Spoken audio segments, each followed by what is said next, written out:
मंच पर बैठे आदरणीय प्रमुख नेतागण, भाइयों और बहनों, नमस्कार।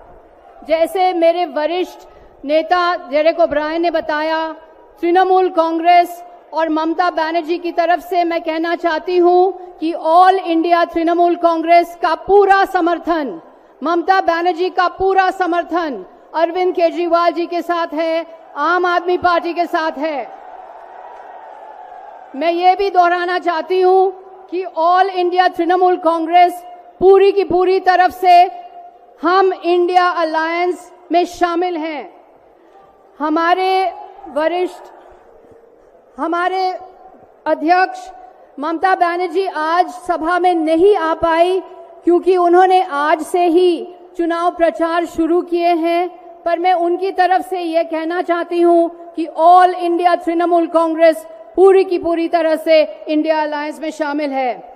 ये लड़ाई सिर्फ दिल्ली की लड़ाई नहीं है, ये पूरे देश की लड़ाई है।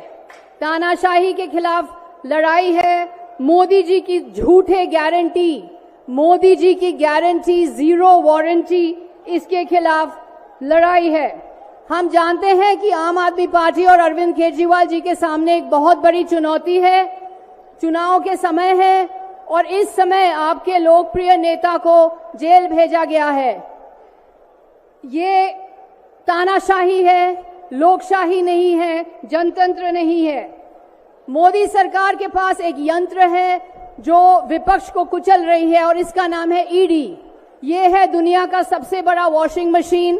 एक विज्ञापन था निरमा पाउडर का, जो दूध सी सफेदी निरमा से आए।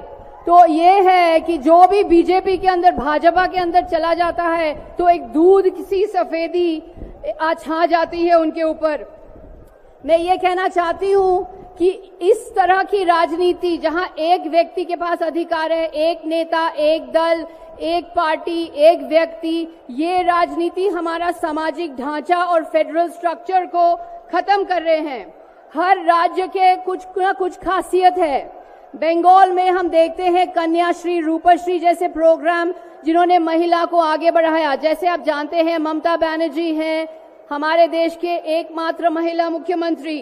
तमिलनाडु ने मिड डे मील स्कीम दिया, तेलंगाना में राइतु बंधु स्कीम है, केरला ने 100% लिटरेसी प्राप्त की, केजरीवाल ने मोहल्ला क्लिनिक्स बनाए, सरकारी स्कूलों को दुरुस्त किया। आपकी बात सुनी, आपकी समस्याएं को सुलझाने में पूरी कोशिश की, लेकिन मोदी सरकार सिर्फ अपनी राय सुनते हैं और अपनी मनमानी करते हैं, किसी की राय नहीं लेते, राज्यों के जो खासियत है वो स्वीकार नहीं करते। बंगाल के गरीब कल्याण पैसे नहीं मिले। 4 लाख करोड़ केंद्र सरकार ने बंगाल से लिया है, पर 1 लाख करोड़ बंगाल को मिलना है। केंद्र सरकार की तरफ से बंगाल को नरेगा के पैसे नहीं दिए गए।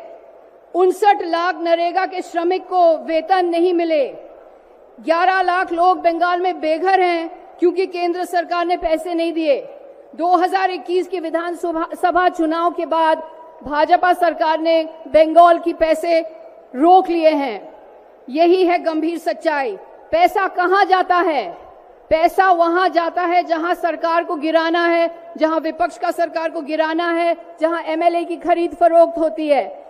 बाढ़ पीड़ितों के पास पैसे नहीं जाएंगे, गरीब कल्याण के लिए पैसे नहीं जाएंगे, सिर्फ एमएलए की खरीद फरोख्त के लिए पैसे जाएंगे। ये एक नेता, एक व्यक्ति, एक पार्टी, एक दल की राजनीति से हमारा देश का विनाश हो रहा है। कीमतें बढ़ रहे हैं और मैं आपको एक चौंकने वाला आंकड़ा सुना दूं।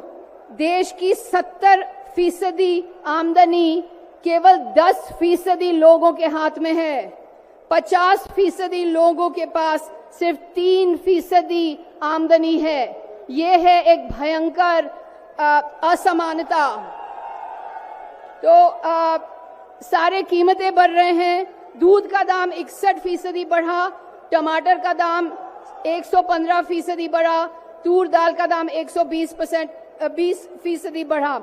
मोदी की गारंटी जीरो वारंटी है। इसीलिए हम ये कहना चाहते हैं तृणमूल कांग्रेस और इंडिया के अलायंस की तरफ से कि मोदी जी हमारे साथ आकर के खुली बहस करे, सार्वजनिक तौर पे बहस करे। आपसे हम कहना चाहते हैं कि याद रखिए कि 2024 का ये आम चुनाव तानाशाही वर्सेस लोकशाही का चुनाव है। लोकतंत्र को मजबूत कीजिए। जो भी प्रत्याशी बीजेपी को हरा सकेगा, बीजेपी को टक्कर दे सकेगा, उसको वोट दीजिए। ये है हमारा गौरवशाली लोकतंत्र, हमारा प्यारा लोकतंत्र, हमारा मशहूर लोकतंत्र। इसे खत्म मत होने दीजिए। जय हिंद, नमस्कार।